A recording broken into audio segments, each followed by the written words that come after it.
بەخێر بێنەوە بە ڤیدیۆی تازە لەو ڤیدیۆیە باسی مجموعە مۆبایلێکی مامناوەند دەکەم چەند کۆمپانیایەکی جیاواز و نرخەکانیان ئەوی لە بینی 300 بۆ 400 دلاریە و چۆن ئەو مۆبایلانە هەڵبژێری ینی کامەیان کە باشترین مۆبایلە بۆ تۆ. طبعاً زۆربەی کۆمپانیەکان ئێستا هەموو شەڕیان لەسەر مۆبایلی مامناوەندە لەبەرەوەی زۆرترین خەڵک ئەم مۆبایلانە دەکڕێتن لەبەرەوەی کەمیشت نرخیان گونجاوە و زایدەنیش زۆربەی خەڵک حەزی لە مۆبایلی ئازبەرزەکان نییە فلاگشیپەکان لەبەرەوەی لەبەرگرانی و لەبەر ئەوەی کە دەڵێ من پێویستم پێی نییە کامێرە مۆبایل مامناوەند کامێرەی هەیە یاری پێ دەکەم ینی هەموو ئیشەکانی بە مۆبایلی مامناوەند دەکرێت دەڵێ خۆی ئەو بیرکردنەوە ئەو بیرڕای هەیە کە بە مۆبایلی ئەوانەی کە ئەو هەموو شتانێکی دەوێت بە مۆبایلی مامناوەند بیکات بە مۆبایلی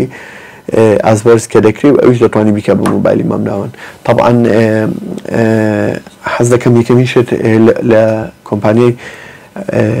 گوگڵەوە دەست پێکەم ئەویش گوگل پیکسل 4a. طبعا بيكسل 4a موبايل بيكسل 4a سعري تقريبا 349 دولار ليرة نية بس بوجوانا ان شاء الله نقاط الرسم وحزم اگر حسنا لي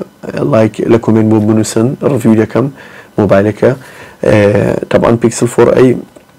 بروسيسوري حفظته سي جي لسر سناب دراجون بروسيسور چی مامناونده و شاشەکەشی ئۆلێدا و 6 هەرتزە. طبعا مۆبایلەکە زۆر نۆرمال هیچ شتێکی ئەو تویتیدا نییە کە ینی شانی باسکردن بێ غێری دووشت. یەکەمیشت ئەندرۆیدی خام ئەندرۆید ستۆک ئەندرۆیدی بەبێ دەستکاری کرای زایدەن کامێرا. طبعا گوگڵ ئەوی لە کامێرە دیکە بۆ نمونە ئێستا مۆبایلی گوگل پیکسل 5 دەرهێناوە ئەلانی کردووە ئەوەی زۆربەی یوتیوبەرەکان مقارنەیان کردووە ینی بەراوردیان کردو لەگەڵ بە قۆترین مۆبایلی کۆمپانیا بە قۆتەکانی دنیا وەکو ئەپڵ و سامسونگ لە مۆزۆی گەلاکسی و ئایفۆن تقریبان لە کامێرە وەکو ئەوانەگە باشتریش نەبێ و بەو هاڕوێرەوە بۆ سێنسەرەی ینی ئەو حەساسی کە تێدایەتی ئی کامێرە ئی 3 ساڵ 4 ساڵ پێش ئێستاە. طبعا هەموو قوتی کۆمپانیای گوگل لە سۆفێرە بەخۆ لە بەرەوەی کۆمپانیایەکی سۆفێرە بۆیە هەموو ڕسمەکان کە بە مۆبایلێکی پیکسل دەگری من و کاتخۆی پیکسل دوم هەبوو باوەڕکە ڕسمی کامێرەی سێلفی و ڕسمی دواوەی بە پۆرتریت ڕێکوەت دەزانی بە کامێرەی DSLR ڕسمت دەگرێت کامێرەی بە زوم ئەوانەی کە لێنسیان پێ زوم دەکرێت. طبعا هەموو فکرەکە بە سۆفێرە بە سۆفێر ئەتەحەدەکی زۆر ئەجایب و نازدار کۆمپانیای گوگل دەتوانی کامێرەکە وا لێ بکە منافسی بە قۆترین مۆبایلی کۆمپانیا بە قۆتەکان دەکات مۆبایلی ئازبەرزەکان ئەوی نرخیان سەر و 1000 دلارە. طبعا ئەوە لە مۆزۆی گوگل پیکسل. لە مۆزۆی کۆمپانیای سامسونگ بۆ نمونە A70 ئەویش هەر نفسی پرۆسەری لەسرە بەس لێ شاشەکەی سوپەر ئامولێدە و شاشەکەی گەورەیە و بەس شاشەکەش هەر 6 هەرتزە وەن یو ئای سامسونگ و ئەم شتانە. ئێستا مەبەستم چیە بۆ ئەم شتانە باز دەکەم. طبعا هەر کۆمپانیایەک وەک بڵێ ئیمزایەکی خۆی هەیە لە هەندێک شت کە زۆر لی باشە و کە پێی بەناوبانگە هەمویان مەحاول دەکەن بۆ شتە بەرهەمەکانیان بفرۆشن کە ئەوانەی کە بەرهەمی مامناوەندن مواسفاتی هیچ نییە. بۆ نمونە ئەگەر تەماشای بکەی کۆمپانیای سامسونگ هەموو مۆبایلەکانی گەلاکسی ئەیەکان و ئێمەکانی بە زەبری شاشە مۆبایلەکە دەفرۆشی. ئەگەر بچێ دوکانیش لە بازار بڵێ مۆبایلێکی گەلاکسیان ئەو هەرزانانە کامە باش یەکسەر دەڵێ گەلاکسی شاشەی زۆر جوانە و لەبەرەوەی خۆشمان مۆبایلی ئێستا هەمووی شاشەیە و تەچسکرینە یعنی شاشە 24 ساعت بەرامبەرمانە بۆیە یەکسەر زیاتر پێی تەزیع دەبین بیکڕین. مۆزۆی گوگڵیش گوگڵ هەموو قۆتەکەی لەو مۆبایلی پیکسل 4a کامێرە و ئەندرۆیدەکەیەتی. طبعا هەر یەکە و بە نوعک مۆبایلی خۆی دروست دەکە مامناوەند کە ئەو شتێ لێ باشە وەکوتم. ئێستا بێنە سەر کۆمپانیای ئەپڵ گەلاکسی ئەو ئایفۆن SE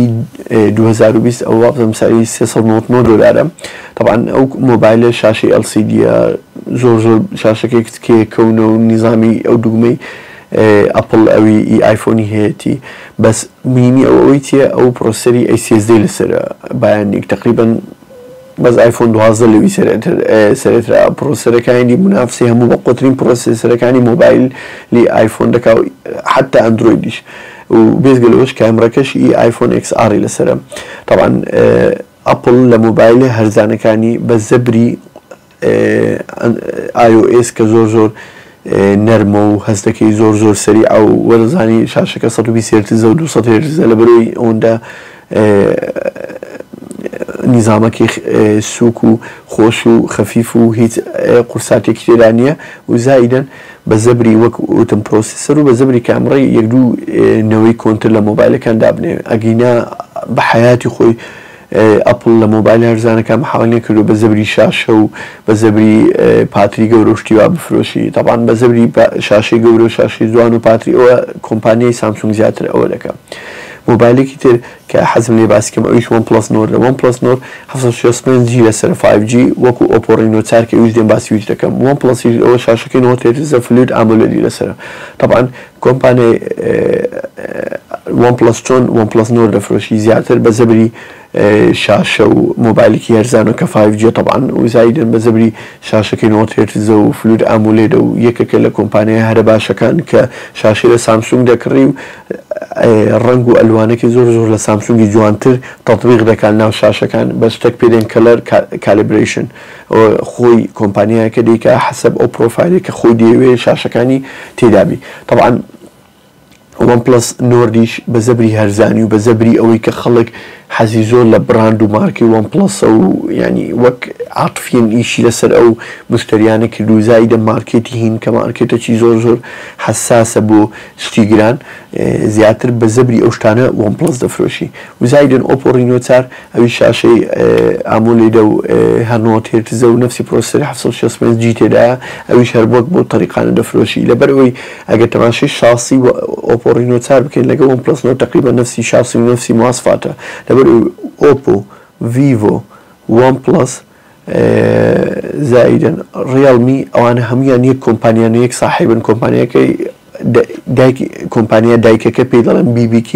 BBK گروپ طبعاً ئەوانە هەموو لەژێر یەک چەترینە بەسەر یەکە بەنەوە ناوێک بڵاوی دەکاتەوە بۆ ئەوی تارگێت و هەندێک منطقە بگرن طبعاً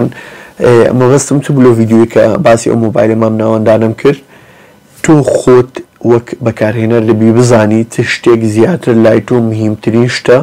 لە مۆبایل زۆرترینشت بەکاردێنی لەسەر ئەوە قەرارڕی نەک لەسەر ناوی براندەکەی لەبەر ئەوەی ئەوە ئایفۆنە ئەپڵە تەواو ئەوە دەرەجەیەکە لەوانەیە ئەتوو بە حیات خۆت یاری بۆ مۆبایل نەکەی و ڕسمی زۆر بە مۆبایل نەگری بەس حەز لێ مۆبایلەکە جوان بیشاشی و هەز بکەی سەریع بی لەناو دەستت و بەس خەریکی مەسەلەن فەیسبوک و سۆشیال میدیای ئەوە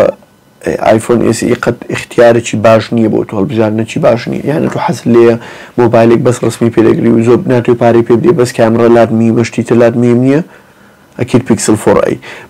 یان مەسەڵ مۆبایلێک حەز لێ زۆر گەورە بی شاشەی بۆ گەیمینگیشە تا حەدێک باش بی و بۆ فلیم تەماشەکردن و شتی وا شاشەکەی جوان بی ئەو پێت دەڵێم گەلاکسی A71